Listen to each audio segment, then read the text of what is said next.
Olá, meus amigos. Como vai? Tudo bem? Espero que você esteja bem. Meus amigos, é duro a gente desmistificar as coisas. Veja, eu passei 30 anos da minha vida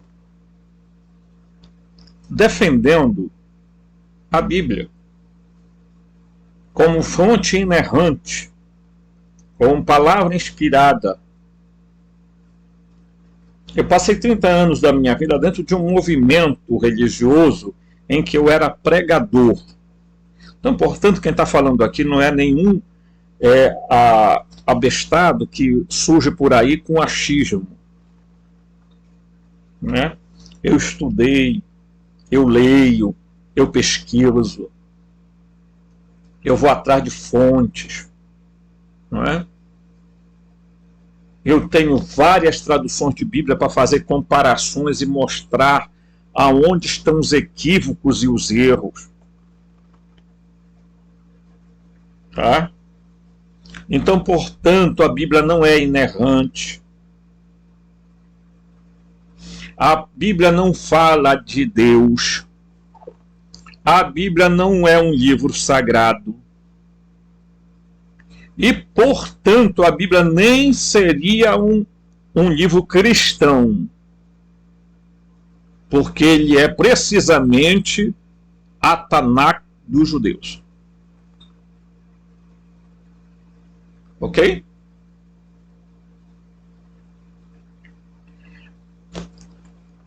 Então, antes de virem aqui os fundamentalistas religiosos, que eu já bloqueei um, e vim com textos bíblicos, porque a gente não tem argumento.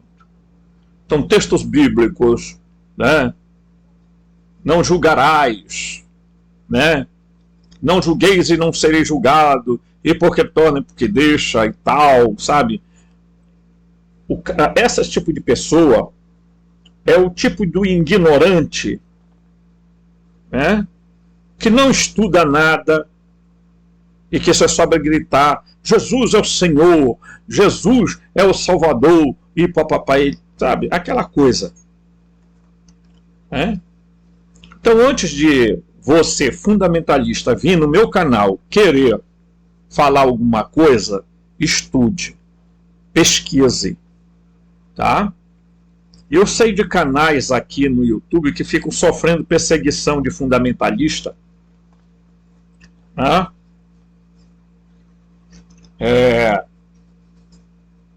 Canais como os Verdades Ocultas da Bíblia e outros canais que visam mostrar a realidade, os fatos tais como são, baseado em pesquisas, enquanto que tem algumas pessoas que simplesmente porque acham que botar a Bíblia debaixo do braço e dar 2 pulinhos e dar glória a Deus, eles acham que está tudo resolvido.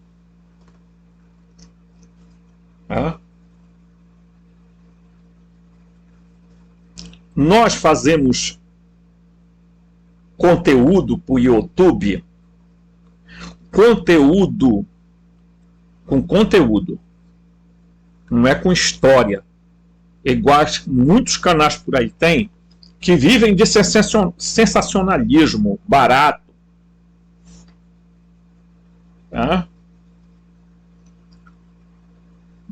de falsos profetas a serviço de Jeová, a serviço do demiurgo, dos arcontes.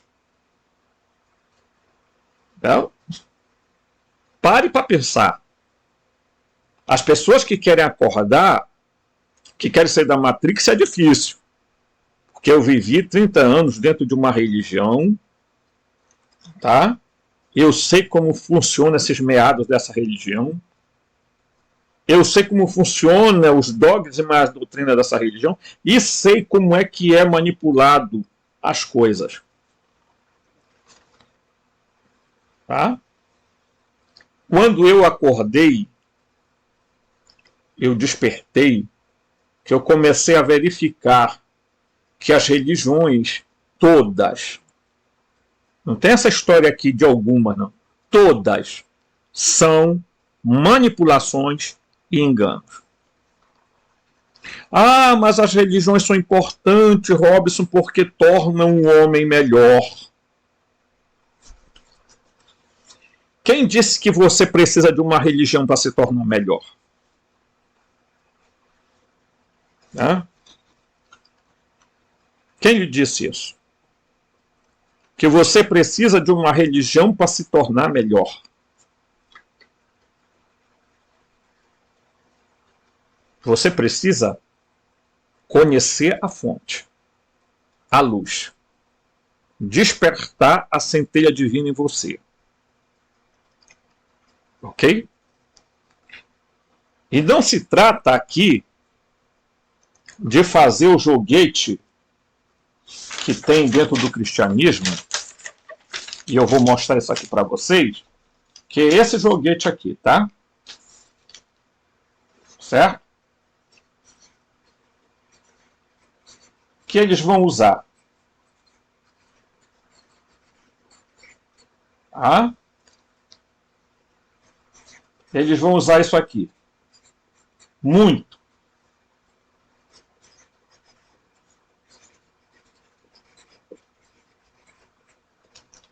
Ok? Vamos usar isso aqui, ó. Eles vão dizer que o Antigo Testamento é a dispensação da lei. E o Novo Testamento é a dispensação da graça.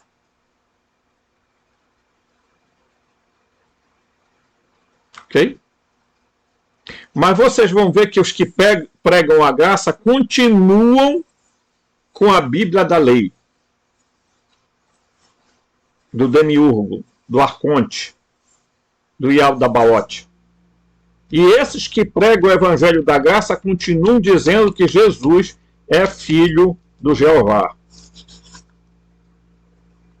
É o mesmo engano.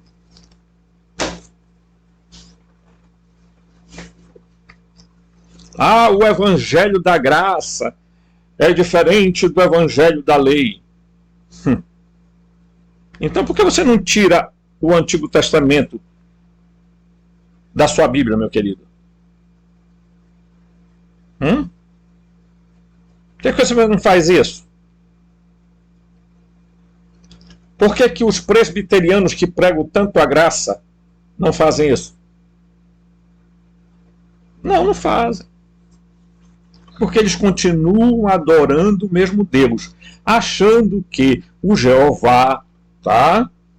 Lá no Antigo Testamento, de repente ele mudou de personalidade no Novo Testamento. Porque ele veio e se encarnou em Jesus Cristo e o Jeová morreu na cruz do Calvário. Olha a manipulação teológica e a loucura que esse pessoal tem na cabeça. Jeová morreu lá na cruz. Por quê? Porque ele se encarnou em Jesus.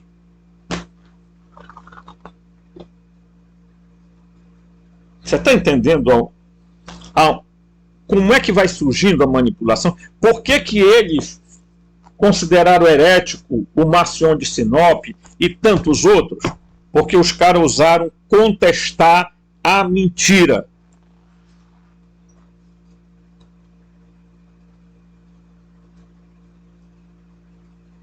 Ousaram contestar a mentira. Você sabe que eu passei muito tempo da minha vida ouvindo?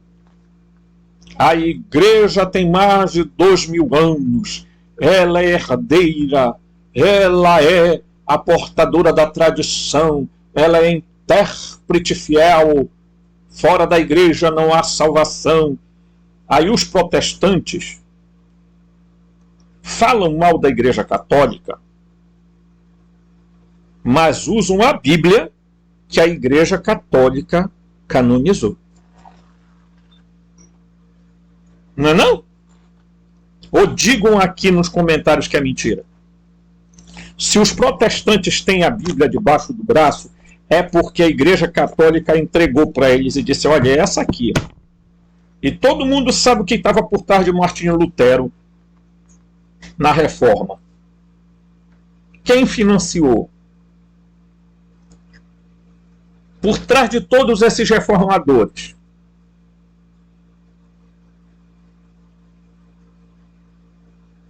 Quem estava?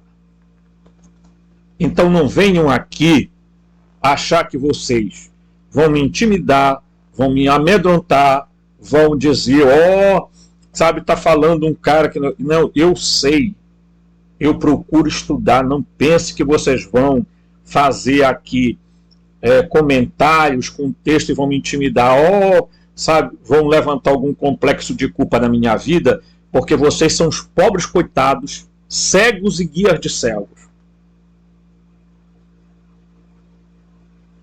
Vocês precisam de iluminação. Porque vocês estão achando na salvação, né? Que agora a salvação não é mais pela lei, é pela graça. Aí a salvação pela graça agora consiste em fé. Enquanto que a Igreja Católica diz que é fé e obras. Aí os evangélicos dizem, não, é somente pela fé. Sola fide. Sola as escrituras. Sola graça. E os gnósticos diziam, não, a salvação vem por meio do conhecimento, do experienciamento, do despertar da centelha divina dentro do ser humano, para que ele se torne teoses, para que ele se torne, de fato, um ser divino, um iluminado, um ser de luz, e ele volte para o pleroma, para o mundo da luz, e não fique retido num mundo aonde se prega o complexo de culpa e a exploração de fé. Ok? A gente tem que ser muito sério.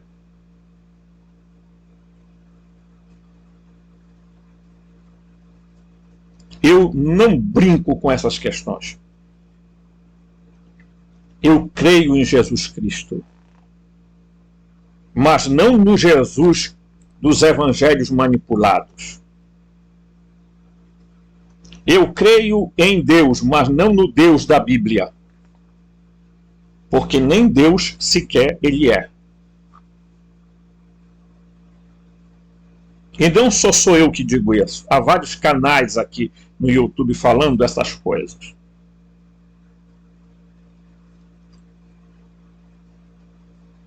Ok? Mas vamos continuar aqui uma grande tarefa. Tá? Eu quero ler alguns textos aqui e continuar. Que a gente vai continuar na nossa missão aqui. Né? Segundo a Bíblia, o exército hebreu, numerando dezenas de mulheres, matou todo mundo em Jericó, exceto, ironicamente, uma prostituta, porque ela tinha traído seu próprio povo ao ajudar 2 espiões hebreus. Eles destruíram completamente tudo que havia na cidade, homens e mulheres, jovens e velhos, touros, carneiro, asnos pela espada. Josué 6:21. Tá? Depois de tudo que foi realizado, eles queimaram a cidade com fogo e tudo que estava lá, somente a prata e o ouro, os vasos de cobre e ferro, eles colocaram o tesouro na casa do Senhor. Josué 6:24. A cidade seguinte foi Ai, a cidade de uma população de 12 mil habitantes. Todos os cidadãos de Ai foram assassinados e a cidade foi totalmente queimada. Esta selvageria foi perpetrada cidade após cidade. Assim Josué matou todos dos países das montanhas e do sul, e dos vales e dos riachos, e todos os reis, e eles não deixaram que sobrasse ninguém, mas destruiu completamente tudo que respirava, como o Senhor Deus de Israel mandou. Josué 10:40. O genocídio foi justificado ao dizer que as vítimas eram todas perversas, eram gente má. Isso não pode ter sido verdadeira razão, porque crianças e animais também foram assassinados. Então, crianças eram má? Dificilmente é justo massacrar uma cidade inteira pelos crimes de uns poucos. Nem é certo matar uma criança pelos crimes de seus pais. O crime real, segundo a Bíblia, era que os nativos da região tinham se tornado desobedientes. Os hebreus mais obedientes foram, portanto, eleitos por Jeová para dizimar os nativos e substituí-los. Hoje existe algum debate sobre a assimilação dos hebreus em Canaã. Foi genocida como retrata a Bíblia. Modernas escavações arqueológicas de alguns sítios das batalhas nomeadas pela Bíblia, tais como Azor, Laquis e Debir, têm revelado evidências de violenta destruição durante o tempo de Josué. Outros sítios têm mostrado evidente momento conclusiva. Seja qual for o grau em que a história da Bíblia, da conquista de Canaã, seja verdadeira, isto nos conta algo muito importante sobre o genocídio.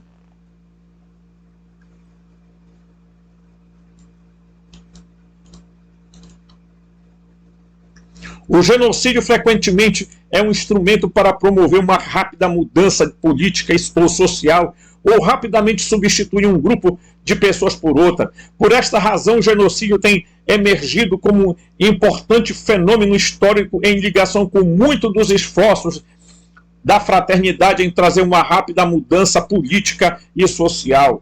Quem é que está por trás disso? Olhem o que está acontecendo no Brasil. E isso não se trata de esquerda, de direita, não, pessoal. Isso se trata de olharmos e vermos que por trás de todos esses assassinatos, de todos esses genocídios, de todas essas crueldades que têm acontecido no mundo, está uma figura. Um psicopata, um autoritário, que alguns preferem dizer que ele não é mau, mas um ignorante.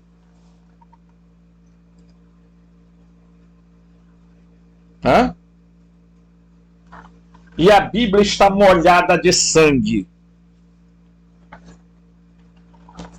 A Bíblia está molhada de sangue. Inclusive o sangue de Jesus, que morreu por não concordar com Jeová e com a cúpula daquele poder que existia naquela época.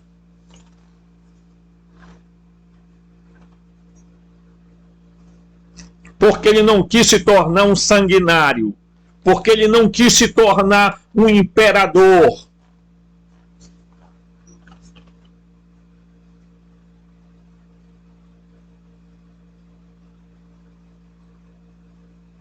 E falar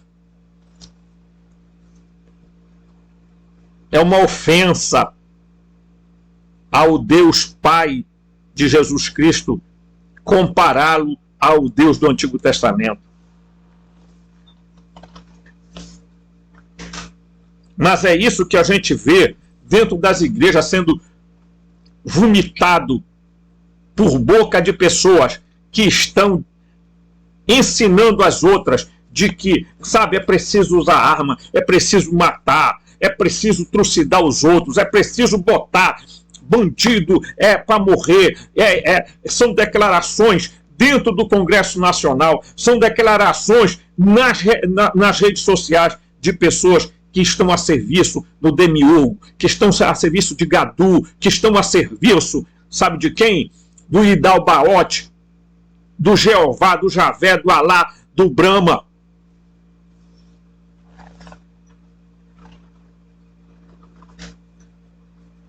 Querem que a gente relembre aquilo?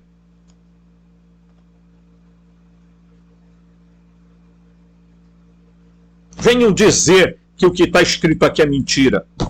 Ou dizer, olha, nós precisamos ler simbolicamente.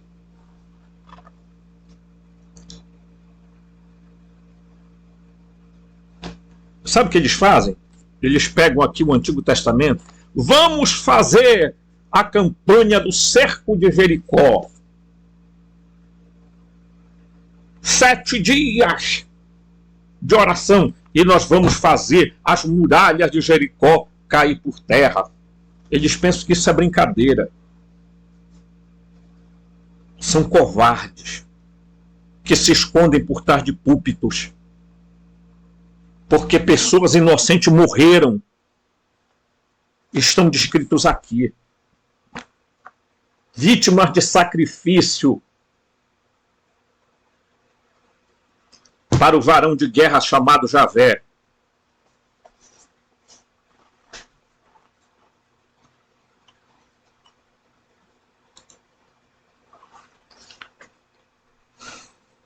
As pessoas que estão familiarizadas com os ensinamentos morais judaicos podem ficar surpresas com o comportamento brutal atribuído a Jeová e aos hebreus. Que não é só Jeová, não.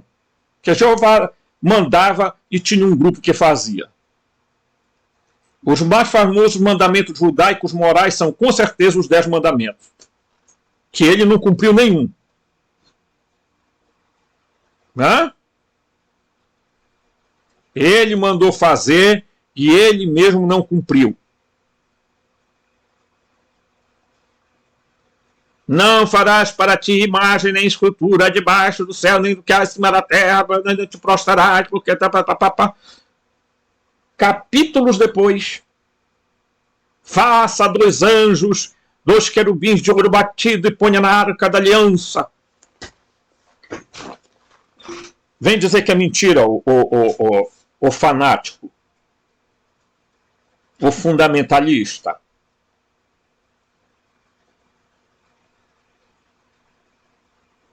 Não é?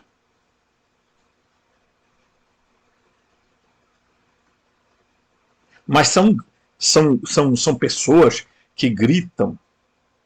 Gente, eu esses dias estava pegando aqui alguns vídeos desses líderes religiosos do planeta que não tem nada de Jesus neles. Manipulam psicologicamente uma comunidade, estudam mecanismos neurológicos. Eles usam até artimanhas de hipnotismo e fora as outras. E pode reparar, eles só são ungidos quando eles estão gritando. Porque eles acham que, primeiro, Deus, o Deus verdadeiro, o Deus da Bíblia gosta muito do grito deles. O Deus verdadeiro, a fonte eterna, não precisa de grito não, filho. Jesus disse, olha, entra no teu quarto, fecha a tua porta, que o Pai que está em segredo, ele te ouvirá.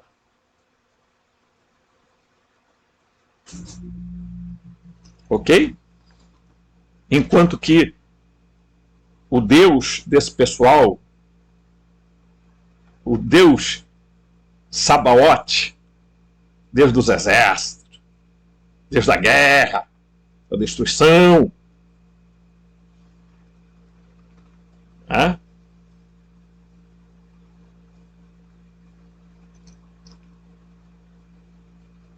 o Deus que disse para Abraão, anda na minha presença e ser perfeito, porque eu sou um Deus violento, Xadu. Vá buscar a raiz da palavra.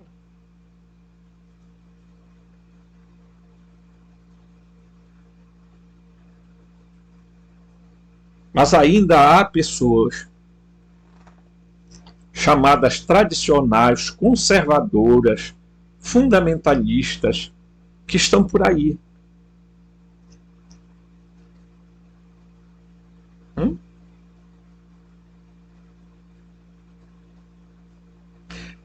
E elas vão pagar um preço tão alto por tudo isso, gente. Não? Vão pagar um preço alto demais. Essas pessoas não atingirão a plenitude da luz se elas não acordarem. Porque o Deus desse século já cegou elas. Não vai cegar. Já cegou.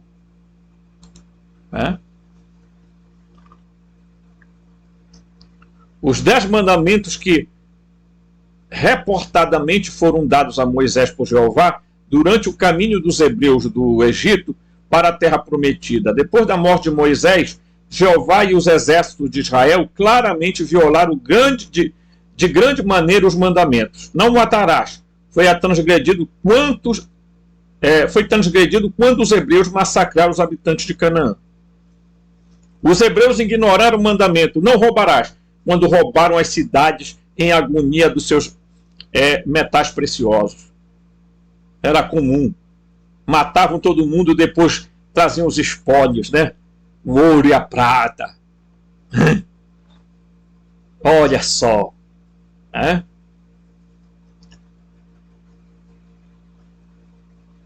Eles não foram melhor quando o mandamento não cobiçarás a casa do teu vizinho, nem qualquer coisa que seja do seu vizinho, quando eles cometeram o genocídio para tirar a terra dos seus vizinhos. Este comportamento, tá? Este comportamento, e eles cometeram um genocídio para... este comportamento é intrigante, porque muitos mandamentos bíblicos estabeleceram um decente código de conduta. Por exemplo, os hebreus eram ademoestados a nunca cooperarem com o malfeitor, dando falso testemunho. Um outro mandamento ressaltava a importância da responsabilidade individual diante da pressão do grupo ao afirmar: você não deve seguir o grupo em fazer o mal. A tolerância para com externo foi feita lei, como você não deve vexar um estranho ou oprimi-lo. Geralmente exigiam que os ladrões pagassem restituição às suas vítimas. Como podemos responder pela existência de tais mandamentos humanos diante de tal comportamento bárbaro? Nem todos os mandamentos do Velho Testamento eram humanos para os padrões de hoje. A liberdade de veneração não era tolerada. A escravidão era uma instituição aceita pelos hebreus, tinham permissão para venderem suas filhas em escravidão.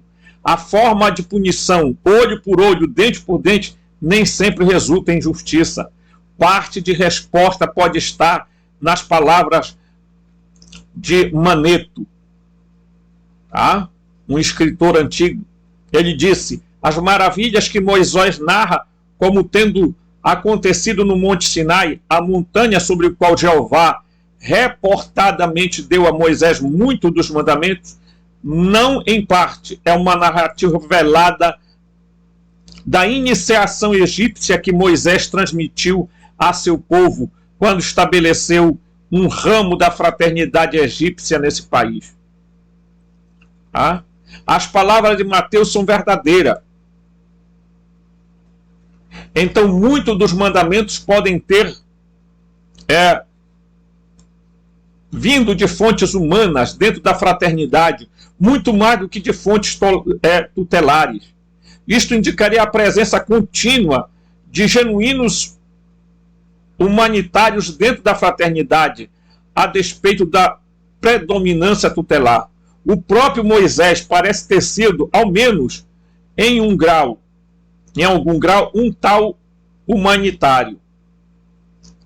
A Bíblia descreve Moisés como um homem de moderação, que frequentemente intervém em benefício dos hebreus, quando Jeová estava para cometer uma punição violenta.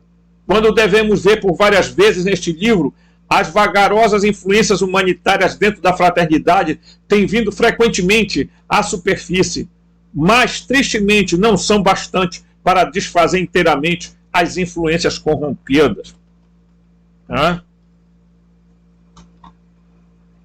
Se você, meu amigo, pegue lá o que aconteceu com Moisés.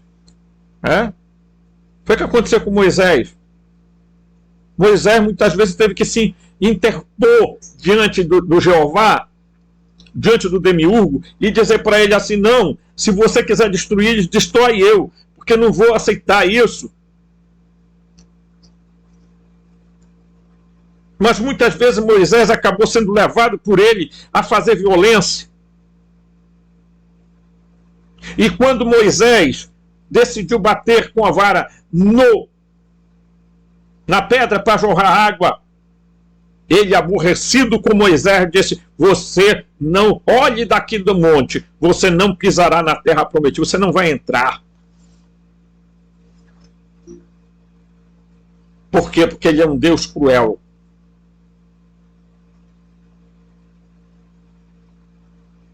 Hã? Não, vem os teólogos. É porque ele é onisciente, onipotente, onipresente, eterno, ele se ira, ele é não sei o quê, aí começam a jogar teologia para enganar as pessoas.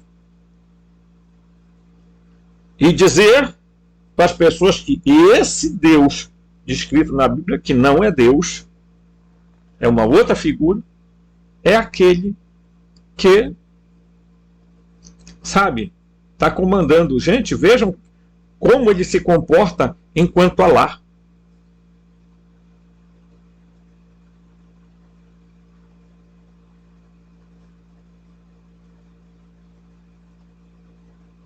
Muitos cristãos continuam usando o Antigo Testamento.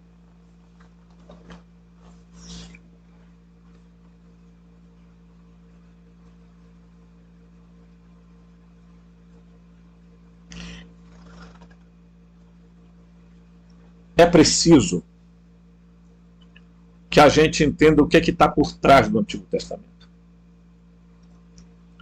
O que foi que aconteceu com aquele povo? Por que Moisés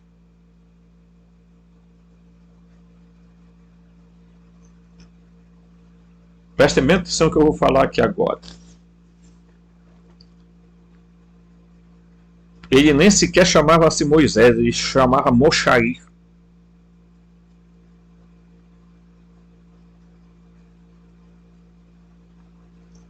Ele nunca foi inimigo do Egito. Nunca foi. Ele saiu lá do Egito, não houve nada, ele pediu permissão para sair. Porque ele queria constituir um Estado. Ele era um dos governantes. Ele foi treinado nas artes dos egípcios. Ele conhecia os deuses egípcios. Ele conhecia o deus Ra.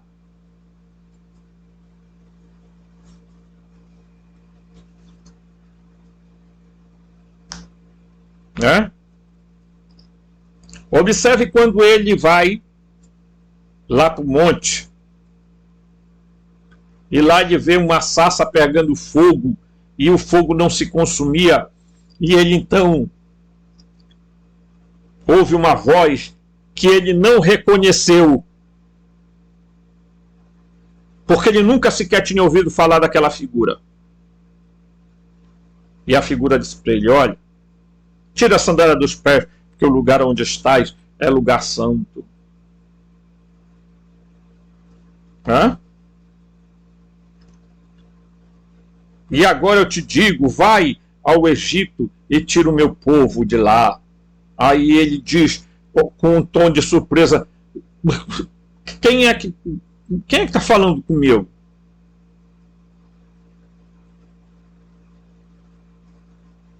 Quando eu for lá aos hebreus e disser: olha, um Elohim mandou eu vir aqui tirar vocês daqui, o que é que eu devo dizer? Qual o nome desse Elohim eu devo dizer? Porque tinha tantos, ele queria saber o nome.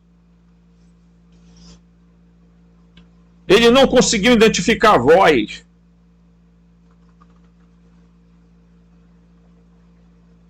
Nem o ser.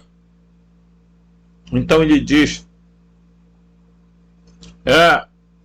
dirás aos filhos de Israel: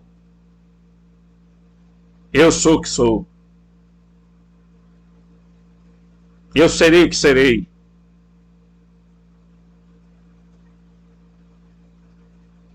Né? Parece ser uma resposta mística. Parece ser uma resposta transcendente, mas na verdade uma resposta evasiva, para não dizer quem era.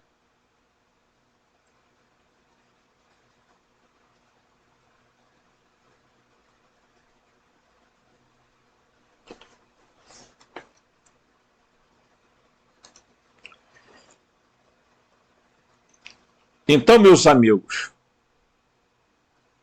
o próprio Moisés pertencia, ao menos em algum grau, tentando contornar algumas situações da arrogância do Deus que ele próprio decidiu seguir. Um outro aspecto intrigante da história bíblica de genocídio foi o comportamento, tá? O comportamento de pessoas sendo massacradas. Segundo a Bíblia, somente em uma cidade se rendeu, o resto escolheu lutar e foi massacrada. Quando confrontado com um superpoderoso exército hebreu, e talvez até mesmo um dos seus trovejantes no céu, não é mais provável que as cidades cercadas se renderiam, e ao menos oferecer escravizar Canaã pacificamente? A Bíblia apresenta uma explicação interessante porque isso não aconteceu. Não houve uma cidade que tenha feito paz com os filhos de Israel, salvo os hivitas, os habitantes de Gibeon. Todas as outras eles tomaram em batalha, porque foi o Senhor que endureceu o coração deles, que eles fossem contra Israel em batalha, para que ele as pudesse destruir completamente, e eles não pudessem encontrar nenhum favor, mas que ele pudesse destruí-lo. Josué 11, 19 e 20. E eu vou contar aqui um segredo para vocês. Sabe qual é o segredo? Sabe como é endurecer o coração do outro? Não era que ele não ia lá dentro do íntimo das pessoas e endurecer o coração. Aí eu vou lá, vou endurecer o coração do faraó. Sabe o que eu vou fazer? Eu vou entrar dentro do faraó e vou endurecer o coração dele. Não é não. Era porque na presença dos hebreus ele aparecia de um jeito e depois ele ia lá no outro grupo e se parecia com o Deus deles e dizia para eles, olha, não cedam, vão à frente, não abram guarda, vençam Israel. Ele manipulava os grupos para se confrontarem.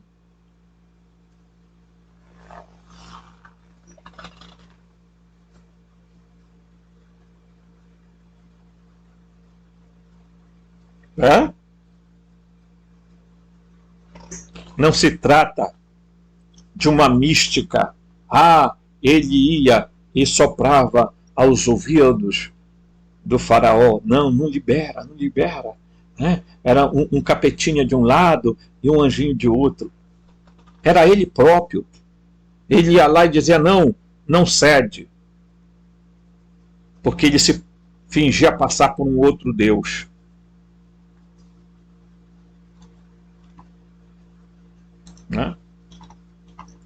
A passagem afirma, diz o texto, acima afirma que Jeová tinha manipulado os povos vítimas de forma que as vítimas pudessem ser destruídas. Esta é uma admissão surpreendente e importante, porque ela implica em que Jeová e os outros tutores dominavam as outras cidades na região e usaram a influência deles para manipular as pessoas para combater Israel. Esta não teria sido a primeira vez que isso aconteceu. A Bíblia registra manipulações similares em episódios anteriores. Quando os hebreus ainda eram escravos no Egito, Jeová instruiu Moisés para ir até o faraó, pedir que as tribos dos hebreus fossem libertadas. Jeová, contudo, tinha influência sobre o faraó e Moisés tinha sido enviado antecipadamente que Jeová faria com que o faraó dissesse não. Segundo a Bíblia, Jeová tinha uma razão definida para manipular o faraó daquela maneira. Qual era a razão? O Senhor disse a Moisés: vá ao faraó, porque eu tenho endurecido o seu coração e o coração dos seus servidores, para que eu possa mostrar meus poderes para ele. E então você possa dizer no ouvido do seu filho e dos filhos do seu filho que as coisas que eu trouxe sobre o Egito, meus milagres que eu tenho feito entre eles, que você possa saber que eu sou o Senhor. Êxodo 10, 1, 2. Olha, meu amigo, meu querido amigo, você considera que um Deus onisciente, onipotente, onipresente, um Deus toda luz, Deus é luz e não há sombra de escuridão nele. Deus é luz e não há trevas nele. Como é que um Deus deste nível é capaz de endurecer o coração de pessoas para depois exterminá-la, para depois matá-la? A teologia calvinista veio e disse: olha, há pessoas que já foram eleitas desde o nascimento, que portanto elas podem fazer o que elas quiserem, mas elas serão salvas. Mas há pessoas que nasceram para ser condenadas. Elas podem fazer o que quiser, mas elas não se salvarão. Elas podem estar dentro de uma igreja, mas elas não se salvam. Essa é a teologia calvinista que foi pregada e ainda é pregada ainda hoje. Baseada em quê? Na escolha de um Deus do Antigo Testamento, Demiurgo, Ialdabaote, Gadu, Jabulon.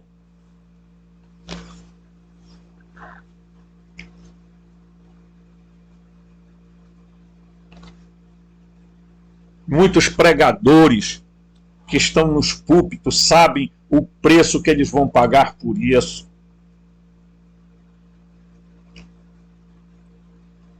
Tá? Porque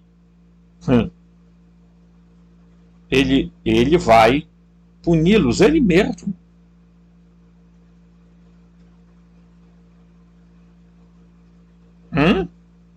Vocês sabem disso, não sabem?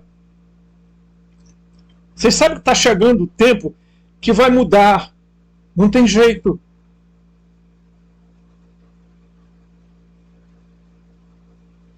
Você sabe disso. O tempo está chegando.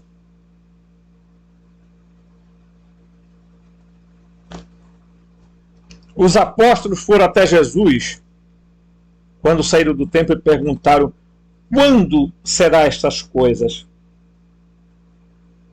Quando será o sinal da tua vinda e do fim deste éon, ou o fim desse sistema de coisas, ou o fim desse governo oculto?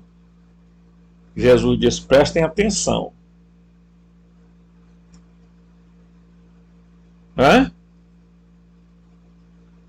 Isso dentro dos evangelhos canônicos, escolhidos pela igreja, né? Porque os outros eles chamaram de apócrifo, de gnósticos, de que não eram inspirados porque eles se achavam herdeiros de Pedro. Nós somos herdeiros de Pedro. Então passa Pedro ungiu fulano, fulano ungiu ciclano, e isso se chama vão passando de bispo para consagrar, né? Tanto que eles recebem o nome de dom, né? Como é que chama os bispos do mundo todo? Dom fulano, dom ciclano, dom bertano,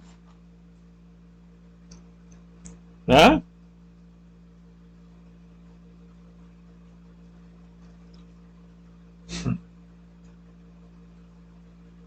Como é que são chamados hoje os caras? Apóstolos. Só apóstolos, presbíteros, pastores, cara, com pompa, avião, carros de luxo.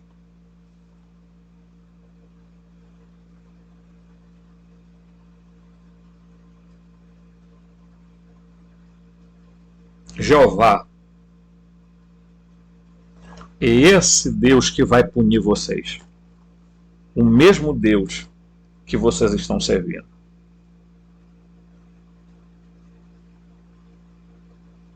Porque vai mudar. E por que mudará, Robson? Porque está chegando o fim desse éon, desse sistema de coisas. Haverá um novo, tá? Ele vai ser destronado. Ele vai, sabe? Não vai ter mais espaço. Eles estão sabendo disso.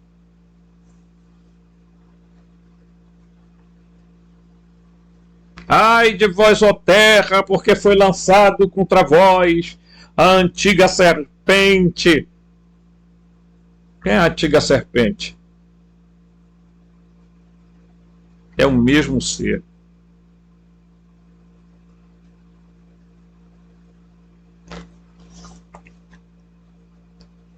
É uma pena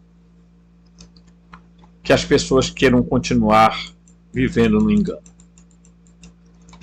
Depois de ouvir as palavras, Moisés foi ao faraó um número de vezes para renovar suas súplicas pela liberdade dos hebreus. E a cada súplica que era rejeitada, ela era seguida por uma calamidade que visitava os egípcios enviada por Jeová. As calamidades incluíam infestação de vermes, pragas, erupções de pele causadas por uma poeira fina sobre o interior do país. Finalmente, o assassinato de cada primogênito egípcio durante a noite conhecida como a Páscoa judaica. Foi somente depois da Páscoa judaica que Jeová parou de endurecer o coração do faraó para que as tribos hebreias pudessem deixar o Egito. Ah, meus irmãos queridos, matar primogênitos, pessoas que não tinham nada a ver. Que Deus é esse aí, meu amigo? Fala para mim. Esse é o Deus de algumas pessoas que no Brasil estão ensinando a usar armas dentro de suas igrejas. Esse é o Deus dessas pessoas que vomitam imundície das suas bocas dentro do Congresso Nacional, usando, porque na verdade eles são instrumentos dos arcontes, eles são instrumentos do demiurgo. Essas pessoas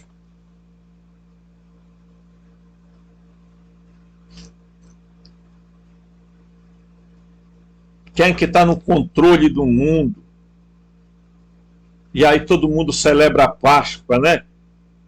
Vamos celebrar a Páscoa judaica, é a celebração da saída do Egito depois da morte de um monte de gente inocente. Esse é o mesmo povo que um camarada foi e disse lá dentro do prédio deles, não sei se no Rio ou em São Paulo, mas disse lá, olha, tinha um negro que não pesava não sei quantas arroba, e eles caíram na gargalhada, quá, quá, quá, quá, quá, quá. Mas ninguém pode falar deles, porque vira, esse aí é antissemita, este aí é não sei o quê.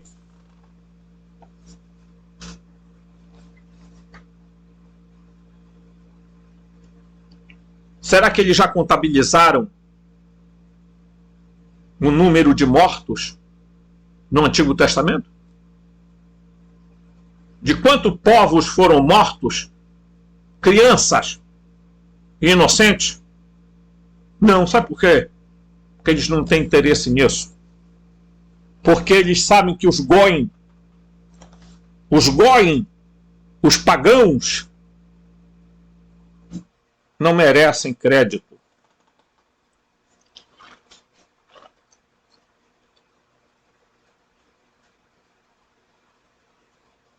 Eles sabem que o Deus que eles servem não é o Deus verdadeiro. É um dos Elohim. Na África tinha outros Elohim.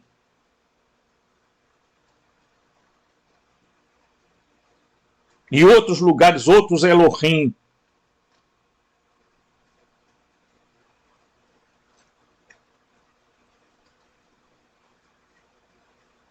Porque eles se repartiram, né, a terra entre eles. E o pior que está acontecendo na história do nosso mundo é que estão tornando o cristianismo judaizante. Agora apareceu um monte de gente botando chapeleta na cabeça, o kippah, o solidel, e dizendo, não, o cristianismo tem que ser messiânico, judaico.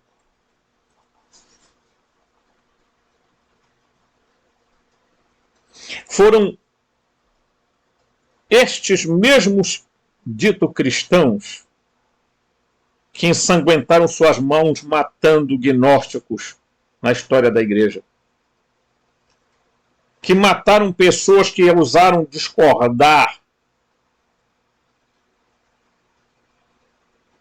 Que escondem até hoje na Biblioteca do Vaticano um monte de escritos que põem abaixo as religiões do mundo, porque todo mundo sabe que esses seres não eram deuses, esses seres eram seres alienígenas, manipuladores do sistema.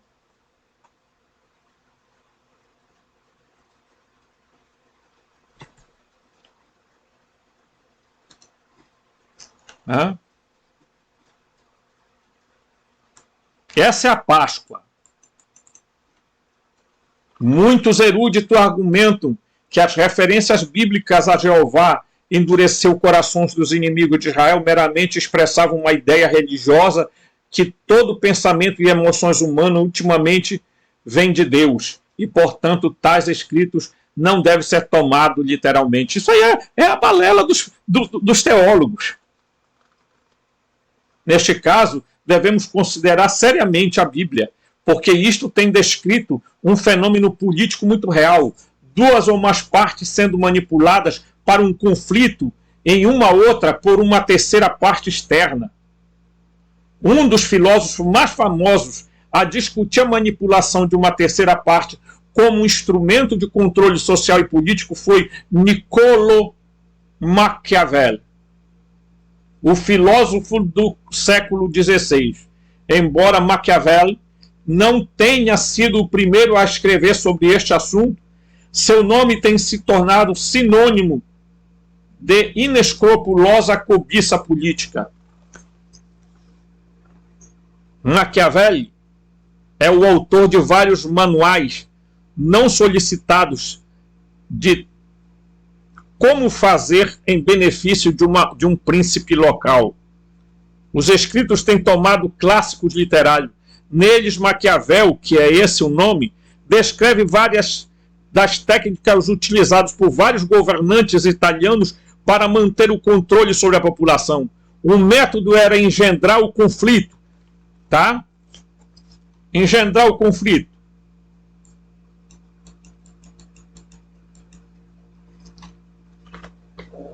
Engendrar o conflito, né, na população. O método era esse. Em seu tratado O Príncipe, Maquiavel escreveu: alguns príncipes, para manter tão seguramente o Estado, têm desarmado seus sujeitos, sujeitos outros têm mantido seus centros de sujeitos distraídos por facções, disputas. Maquiavel citou, por exemplo, específico: nossos antepassados, aqueles que eram reconhecidamente sábios, estavam acostumados a dizer que era necessário manter Pistoia, uma cidade italiana, por facções, e Pisa, e outra cidade italiana, por fortalezas. E com essa ideia, eles estimularam brigas em alguns dos seus centros tributários para manter mais facilmente a posse delas. A desunião humana foi um bem valioso para os príncipes, porque isto fazia as pessoas menos capazes de montar uma mudança, de notar, né, de montar uma mudança, um desafio. Maquiavel descreveu os passos exatos a serem dados por alguém que desejasse empregar este instrumento. O meio de estabelecer isso é ganhar a confiança da cidade que é desunida. E tão logo que eles não possam vir as explosões, agir como moderador entre as partes, e quando eles venham a explosões, dá um apoio tardio à parte mais fraca, ambos com uma visão de mente de mantê-los nisto e os retirando. E novamente porque medidas mais fortes, não deixando espaço para qualquer dúvida que você tenha quando subjugá-los e fazer o governante dele. Ora, o que é que está em jogo, meus amigos? O que era a técnica de Jeová? A técnica de Jeová era fazer aqui, criava uma mentalidade na cabeça do faraó, outra mentalidade na cabeça de Moisés, e vamos botar esses aqui em conflito. Vamos fazer guerra. E Maquiavel está reproduzindo isso. Ele está dizendo exatamente que quem quiser governar tem que começar a fazer conflito. Olha o que está acontecendo no Brasil.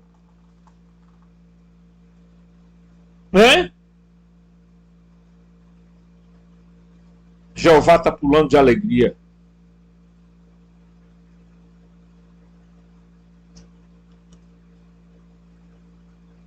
Porque essa é a técnica de vida. Fique de um lado do outro. Esse pessoal que estão fazendo essa jogada no Brasil, todos, não todos, né? Um exagero, mas alguns são meus amigos de Gadu. São de Jabulon. Eles sabem precisamente o que devem fazer. É a técnica de Jeová. É a técnica que está sendo aplicada no Brasil. É a técnica que está sendo aplicada lá naquela guerra lá medíocre, mesquinha, entre aqueles dois camaradas, imbecis, manipulados pelo mesmo grupo.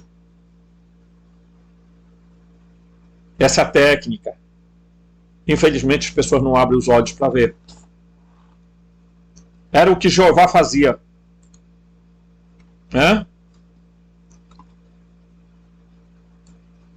Quando este esquema é realizado, isto acontecerá como sempre, que o fim você terá a visão de que tudo será obtido.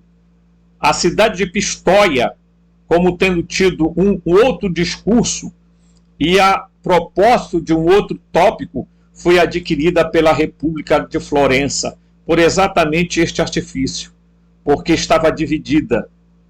E os florentinos suportavam agora uma e agora a outra parte, e sem se fazer ofensivo uma à outra. E liderou até que ficassem doentes e se deu de modo turbulento de viver, e o fim veio voluntariamente a entregarem as armas à Florença.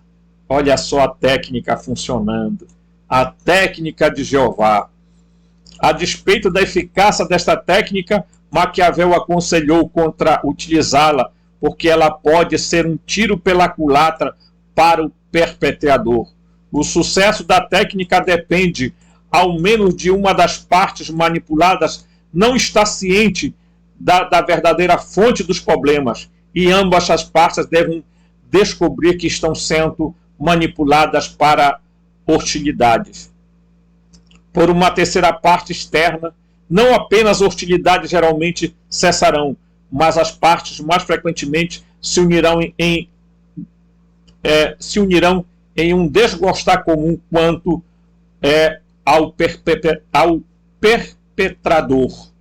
O fenômeno pode ser observado a nível pessoal quando dois amigos descobrem que um terceiro amigo tem estado dizendo coisas negativas sobre cada um deles por trás de suas costas.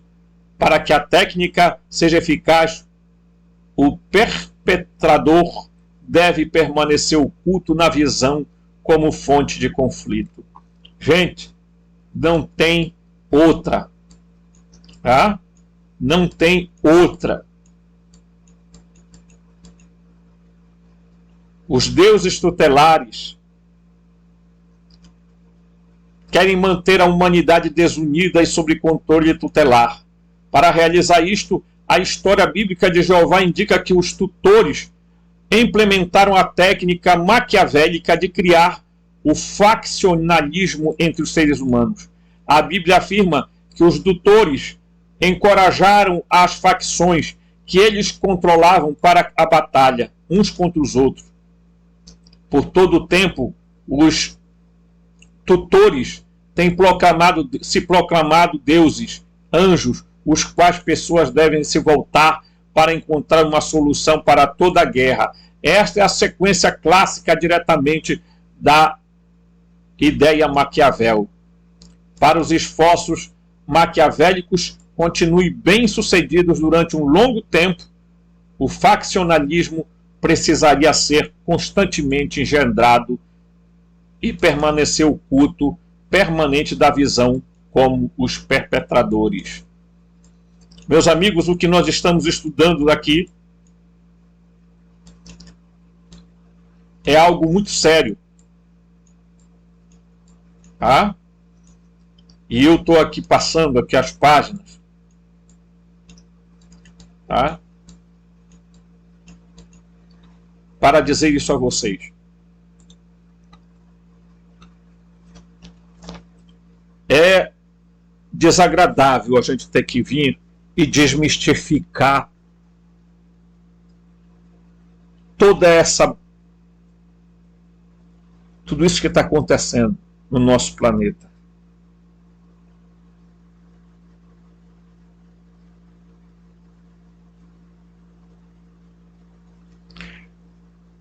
E esta é a função dos arcontes. Eles são os deuses tutelares das nações. E eles ficam manipulando. Eles vão no ouvido lá do cara lá da... Sabe? Lá daquele país grande, potência, falam uma coisa. Aí eles vão lá naquele outro país pequeno e falam outra. E aí eles põem guerra. Morrendo gente, sabe? E ainda tem gente besta nesse país, achando, eu tô do lado do fulano, eu tô do lado do ciclano, eu tô do lado não sei de quem, porque a gente tem que condenar o fulano, e não sei o que, você tem que condenar a guerra, você tem que condenar aquilo que está sendo sacrificado, pessoas servindo de holocausto, vítimas de libação, de sangue, para esse Deus, para esse demiurgo, para o Gadu, para o Jabulon, para o Javé, Jeová, Alá, seja lá o nome que você quiser dar, Enlil, Nebro, Samael, seja lá quem for. Enquanto nós estivermos debaixo desta mentira, debaixo das sombras desta mentira, e nós não caminharmos em direção à luz do verdadeiro Cristo que está dentro de nós com uma centelha divina e nos iluminarmos e acordarmos do sono, nós seremos tragados pelas mentiras que eles estão contando. Ele e seus asseclas na terra, as suas tribos, os seus comandados, o seu povo escolhido, os seus ascendentes,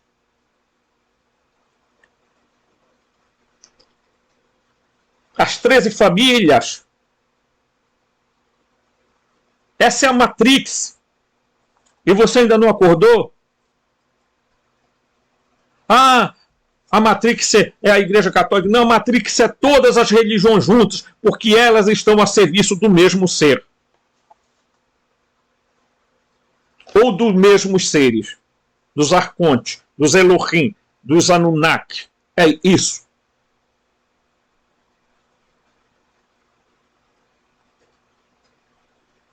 E se a gente não tiver a coragem de sermos cristãos de verdade, seguidores do Cristo completo, não do Cristo só dos evangelhos aqui da Bíblia canonizada por homens, mas dos evangelhos totais, dos apócrifos, dos gnósticos, e você terá uma visão total do Jesus que existiu, você será sempre enganado.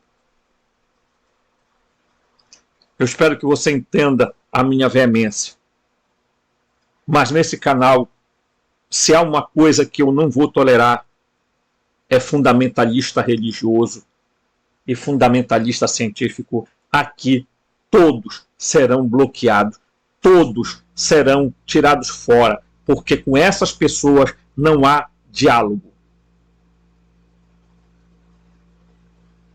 E eu não quero ter diálogo com gente dessa estirpe e nem desses que estão servindo a Jeová.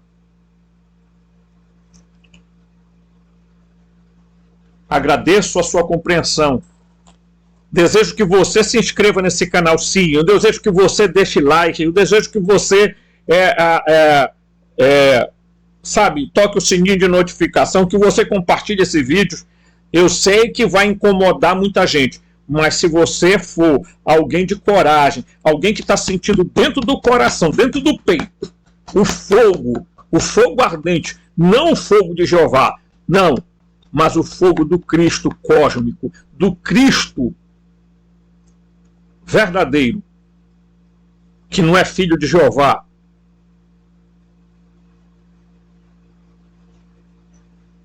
você com certeza me ajudará. E eu vou agradecer. Um forte abraço e até o próximo vídeo.